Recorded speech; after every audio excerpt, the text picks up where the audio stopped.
அனைவருக்கும் என்னுடைய அன்பு வணக்கங்களை தெரிவித்துக் கொள்கிறேன்.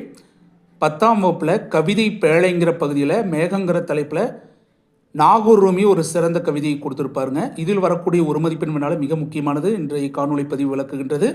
அந்திவானத்து மேகத்தை அழகுணர்ச்சியுடன் வர்ணித்தவர் யாருன்னு கேட்பாங்க. பாரதியாருங்க. மேகத்தை தூது பொருளாக கவிஞர் கொண்டாடுகின்றனர். இது எப்படி கேட்பாங்கன்னா, தூது பொருளாக கவிஞர்கள் எதை கொண்டாடுகின்றனர் அப்படின்னு கேட்பாங்க. மேகங்க. அதுக்கடுத்து பார்த்தீங்கன்னா, காளிதாசர் படைத்த காவியம் எதுன்னு கேட்பாங்க.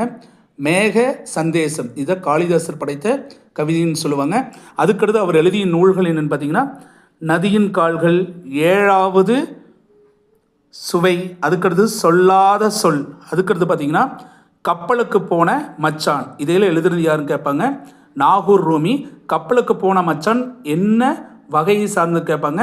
நாவலுங்க. சரிங்களா? நன்றி, வணக்கம்.